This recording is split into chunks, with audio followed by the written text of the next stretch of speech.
주여 구하옵나니 주는 주의 공의를 따라 주의 분노를 주의 성 예루살렘 주의 거룩한 산에서 떠나게 하옵소서.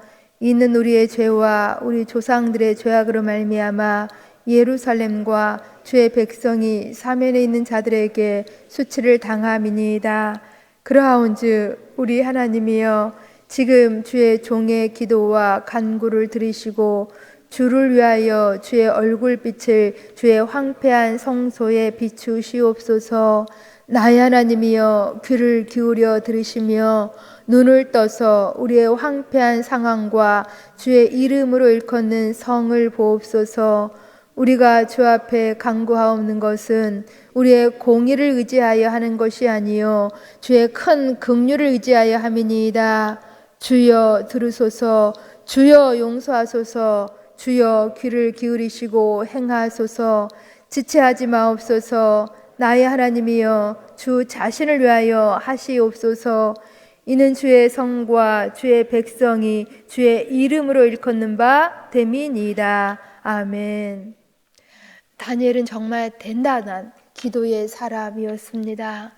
다니엘서 6장을 보시면 다니엘은 기도하면 사자굴에 들어갈 것을 뻔히 알면서도 그는 예루살렘을 향하여서 창문을 열어놓고 하루에 3번씩 기도했습니다.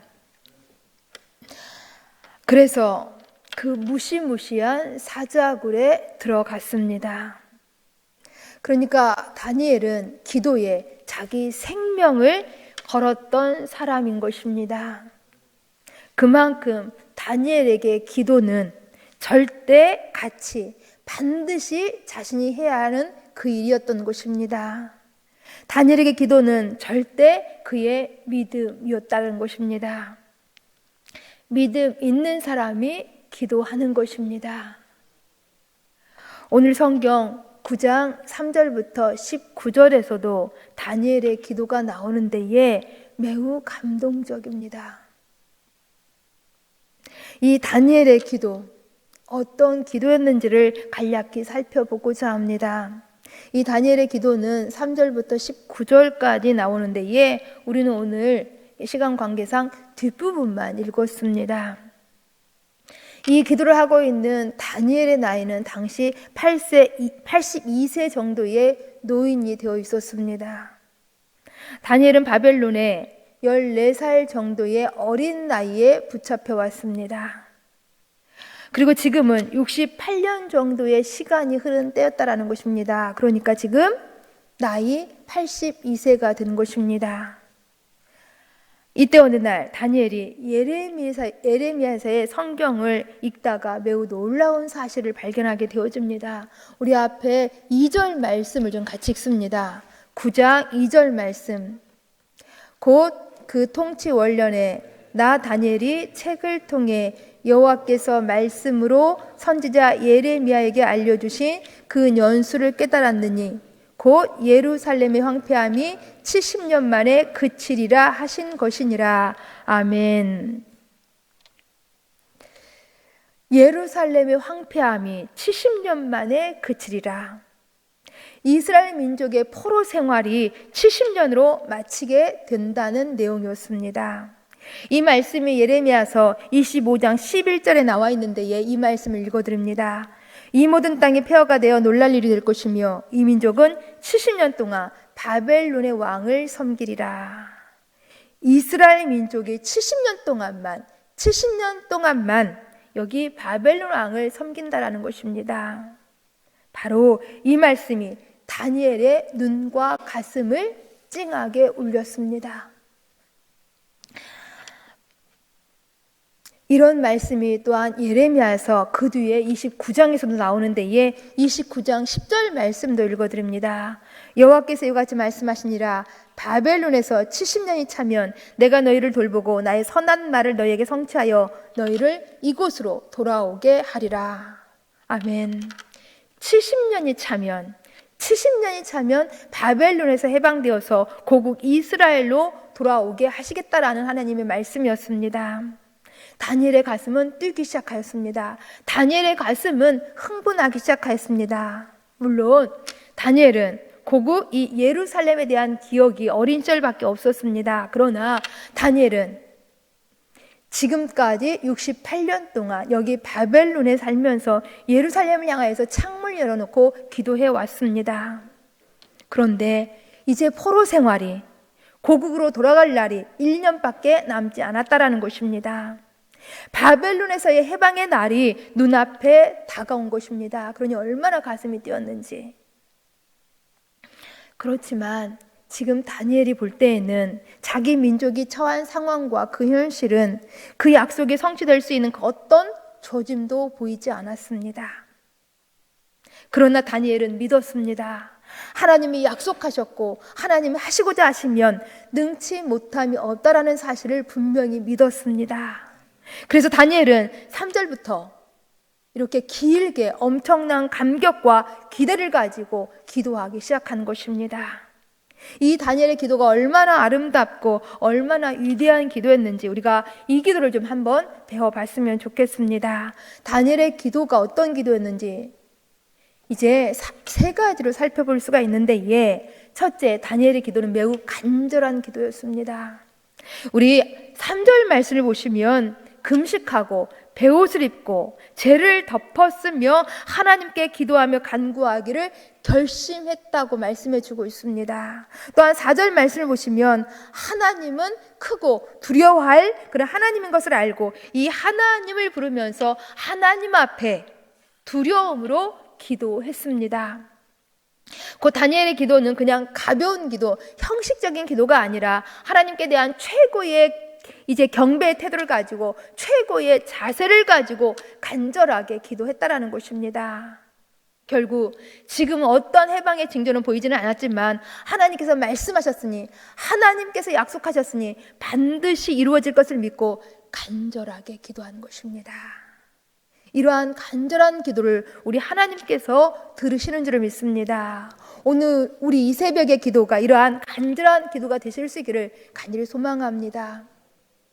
두 번째, 다니엘의 기도가 어떠한 기도였는지 참회의 기도였습니다.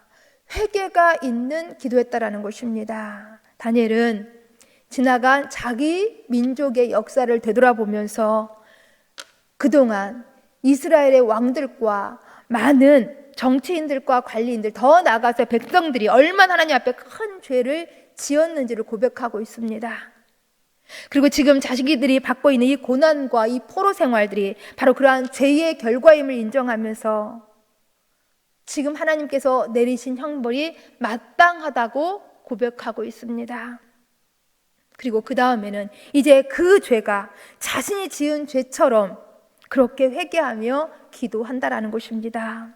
자신이 가장 큰 죄인인 것처럼 그렇게 금식하고 베옷을 입고 죄를 뒤집어 쓰고 기도했던 것입니다. 하나님께서는 이러한 회개의 기도를 기뻐하시는 줄 믿습니다. 물론 우리의 모든 문제가, 우리가 당하고 있는 모든 어려운 일들이 다 죄로부터 온 것은 아닙니다. 그러나 다니엘은 이렇게 무릎을 꿇고 이렇게 죄를 뒤집어 쓰고 베옷을 입고 이렇게 간절하게 회개하며 기도한 것입니다. 우리도 다니엘처럼 우리 자신의 이제 형편을 살펴보면서 정직한 이러한 회개에 무릎을 꿇어야 할 때가 있는 줄 압니다. 왜냐하면 응답받는 기도의 가장 중요한 핵심 중에 하나가 바로 이러한 회개의 기도, 통곡의 기도에 있을 때가 있기 때문인 것입니다. 나의 죄뿐만 아니라 우리 가족의 죄, 우리 자녀의 죄, 우리 민족의 죄까지라도 내 죄처럼 끌어안고 기도해야 한다는 것입니다. 어쩌면 우리의 많은 기도들이 하늘 보좌를 움직이지 못하는 것은 우리들이 하나님 앞에 죄악을 철저하게 회개하지 않는 것 때문인지도 모릅니다. 이 새벽 또한 정직하게 하나님 앞에 회개하며 나아가실 수 있기를 간절히 소망합니다. 세 번째, 다니엘의 기도가 어떤 기도였는지, 다니엘의 기도는 정말 진심으로 하나님의 영광을 구하는 기도였습니다. 우리 18절, 19절 말씀을 보시면 다니엘의 기도에 초점이 나오는 데에 그 기도의 초점이 하나님의 영광을 구하는 것이었습니다. 우리 함께 18절, 19절 말씀을 같이 읽습니다. 18절 19절 나의 하나님이여 귀를 기울여 들으시며 눈을 떠서 우리의 황폐한 상황과 주의 이름으로 일컫는 성을 보옵소서. 우리가 주 앞에 간구하옵는 것은 우리의 공의를 의지하여 하는 것이 아니요 주의 큰 긍휼을 의지하여 함이니이다. 주여 들으소서. 주여 용서하소서. 주여 귀를 기울이시고 행하소서. 지체하지 마옵소서. 나의 하나님이여 주 자신을 위하여 하시옵소서. 이는 주의 성과 주의 백성이 주의 이름으로 일컫는 바 됨이니이다. 아멘. 다니엘은 자기 백성들인 이스라엘 백성들이 하나님의 크신 은혜와 하나님의 사랑을 배반한 사람들로서 하나님의 구원받을 자격이 없는 사람들인 것을 인정합니다. 그러나 그럼에도 불구하고 이 이스라엘 백성들은 세상에서 하나님의 백성으로 알려져 있고 하나님의 이름으로 부르는 하나님의 백성들로 불리워지고 있지 않느냐라는 것입니다. 이러한 이스라엘 백성들이, 이러한 하나님의 백성들이 너무 오랫동안 이렇게 황폐한 상태에 있다고 한다면 주변 이방 사람들이, 세상 사람들이 하나님의 이름과 하나님의 영광을 떨어뜨릴 것이라는 것입니다. 하나님의 존재까지라도 부정할 것이라는 것입니다. 이것이 다니엘에게 있어서 견딜 수 없는 고통이었습니다. 이것이 다니엘에게서 가장 큰 아픔이었던 것입니다.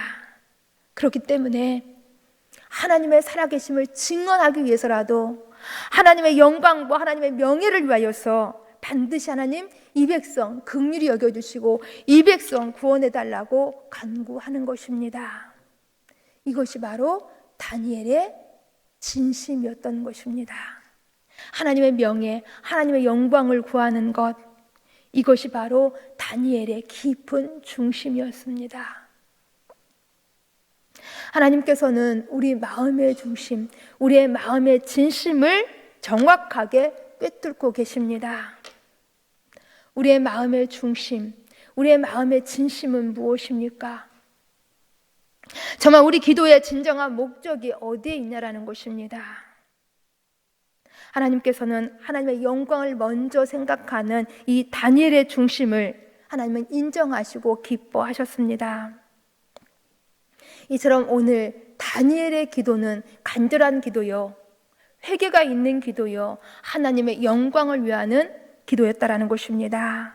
이 기도를 들으시는 우리 하나님께서는 우리 뒤에 20절 이하 말씀을 보시면은 가브리엘 천사를 통하여서 구체적으로 기도의 응답을 말씀해 주고 계십니다. 우리도 이 새벽 이처럼 간절한 기도로, 회개가 있는 기도로 먼저 하나님의 영광을 위하는 기도로 나아가실 수 있기를 간절히 소망하겠습니다.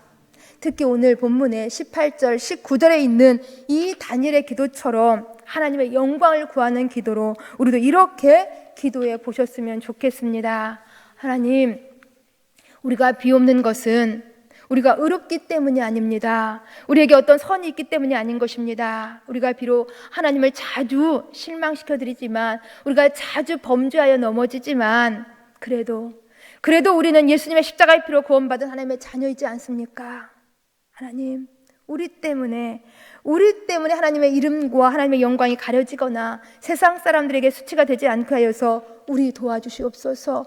우리 긍휼히 여겨주시옵소서. 우리 회복시켜 주시옵소서. 이렇게 이 새벽 우리 함께 기도해 보실 수 있기를 간절히 소망합니다. 기도하겠습니다. 참 좋으신 아버지 하나님, 감사함을 드립니다. 믿음 있는 사람이 기도하는 사람인 줄 압니다. 우리의 믿음이 늘 쉬지 않고 기도하는 모습으로 살아갈 수 있도록 도와주시옵소서. 우리의 기도도 다니엘의 기도처럼 간절한 기도, 회개가 있는 기도, 하나님의 영광을 먼저 구하는 기도 늘 되어질 수 있도록 도와주시옵소서. 그래서 하나님의 때에 하나님의 응답 속에서 우리가 크게 주님 앞에 기뻐하고 하나님의 이름을 드높여 나갈 수 있도록 도와주옵소서. 온전히 은탁하며 예수님 이름으로 기도합니다. 아멘.